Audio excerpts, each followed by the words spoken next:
नमस्कार दोस्तों, मेरे YouTube चैनल पर आप सभी का स्वागत है। आज मैं आपको एक किस्सा सुनाने जा रहा हूँ, जो कि मैंने रेडिट पे पढ़ा था। आई होप आप सभी को ये पसंद आएगा। तो ये कहानी संदीप की है और ये कहानी मैं उसी के माध्यम से ही आपको सुनाना चाहूँगा। तो चलिए शुरू करते हैं। ये कहानी असम के एक गांव के पास की है, जो कि भूटान सीमा के आसपास ही पड़ता है और ये कहानी तकरीबन 2008 की है। उन दिनों मैं सरकारी नौकरी में था और मेरी जो पोस्टिंग है वो ग्रामीण इलाके में थी। दफ्तर की टाइमिंग काफ़ी फ्लेक्सिबल थी और मैं आमतौर 2 बजे के आसपास घर के लिए निकल जाता था ऑफिस से, क्योंकि गांव में बिजली की आपूर्ति अक्सर अस्थिर रहती थी और उस वक्त मुझे गेमिंग का बहुत शौक था। इसलिए मैंने पास के शहर में कमरा किराए पे ले लिया था और वहाँ से मैं मोटरसाइकिल से ऑफिस जाया करता था। घर से ऑफिस तकरीबन 35 से किलोमीटर के आसपास था। सड़क पक्की थी, अच्छा रख रखाव वाली थी, लेकिन आसपास कोई घर नहीं था।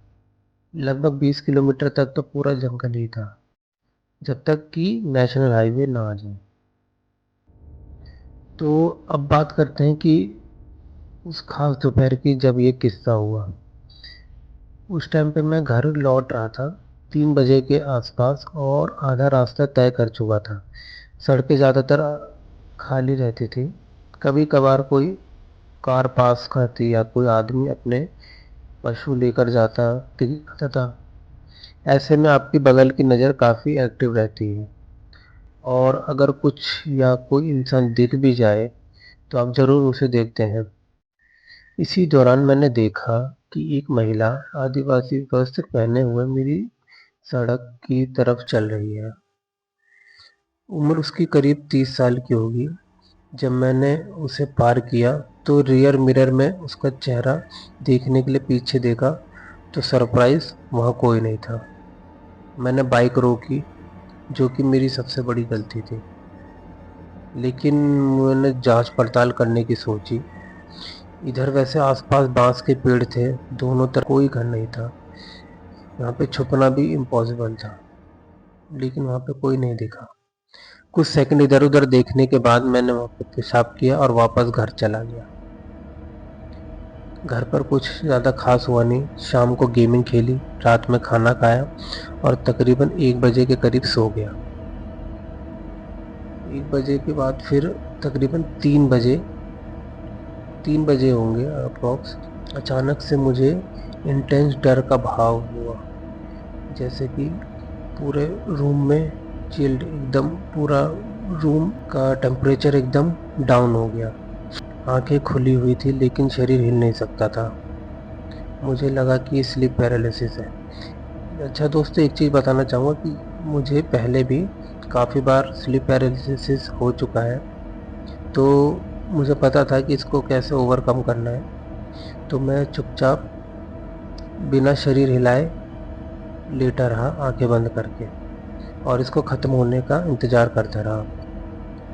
लेकिन तभी पीछे से किसी के ठंडे हाथ मुझे टच हुए। ठंडक पूरे शरीर में फैल गई थी मेरे। अब मुझे घबराहट हुई, क्योंकि इतने अनुभवों के बावजूद भी ऐसा अनुभव आज तक नहीं हुआ था। फिर मैंने कांपती आवाज में पूछा, कौन है? कोई जवाब नहीं। फिर मैंने दोबारा पूछा, कौन है? तो कुछ सेकंड बाद एक महिला की आवाज आई। कठोर नहीं, मतलब थोड़ी मीठी और सुरीली आवाज आई। तुम मुझे नहीं जानते? मेरे नाम का क्या करोगे? अब मैं पूरी तरीके से परेशान था। मैंने कहा, मुझे अकेला छोड़ दो। उसने कहा, मैं नहीं जाऊंगी, मैं हमेशा तुम्हारे साथ ही रहूंगी। मैंने पूछा, क्यों? उसने जवाब दिया, क्योंकि तुम मुझे ढूंढ रहे थे। और फिर उसके बाद मुझे पता नहीं कब नींद आ गई। अगले दिन मुझे तेज बुखार हो गया और मैं ऑफिस जाने का मन नहीं हुआ, तो पूरा दिन घबराहट में गुजरा। अकेले सोने में डर लग रहा था। मैं इस शहर में अकेला था, अपने माता पिता को भी कॉल नहीं कर सकता था। क्योंकि अभी अभी जॉब की नई नई पोस्टिंग हुई है, उन्हें बता के परेशान नहीं करना चाहता था। तो फिर मैंने रात में दोबारा सोया, लेकिन इस बार मैंने कुछ महसूस करने का नाटक नहीं किया, बस चुपचाप प्रार्थना करता रहा। और वहाँ से आवाज़ आई, तुम्हें पसंद नहीं हूँ मैं।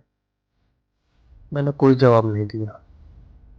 उन्होंने फिर से पूछा, तुम्हें पसंद नहीं हूँ मैं। मेरे पति मुझे नहीं चाहते थे, इसलिए उन्होंने मुझे मार दिया। मैं उस गांव में जाकर, मतलब उसने बोला कि उस गांव में जाकर मेरे बारे में पूछना, जो कि करीब 15 से 20 घर ही है उस गांव में। और वहाँ से तकरीबन 3 किलोमीटर की दूरी पे एक चाय की दुकान है। उसके बाद मुझे ना जाने कब नींद आ गई। तो अगले दिन मैंने ऑफिस जाने की ठानी, जैसे तैसे करके, और इस रहस्य को तह तक जाने की कोशिश की। तो ऑफिस पहुंचकर मैंने अपने हेल्पर राम को बताया कि ऐसा ऐसा है, इस जगह हमें चलना है, इस इलाके चलना है।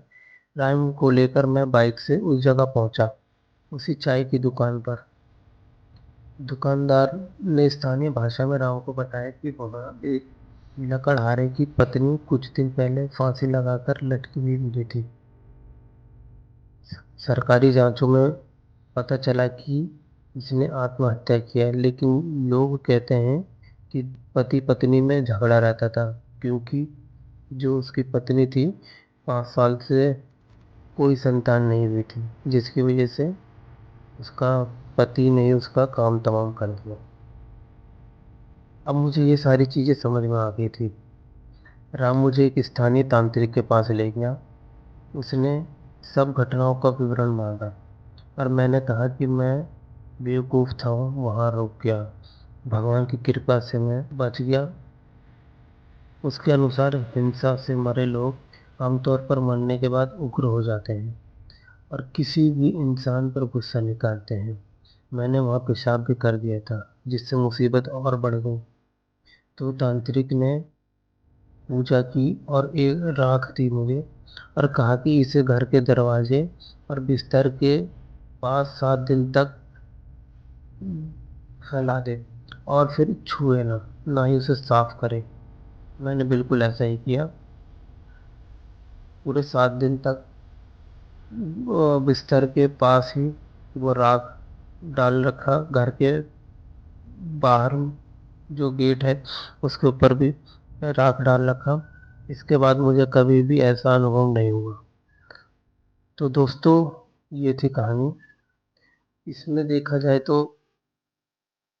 ये निष्कर्ष निकलता है कि हमें किसी भी अनजान रास्ते पे गाड़ी या बस नहीं रोकनी चाहिए।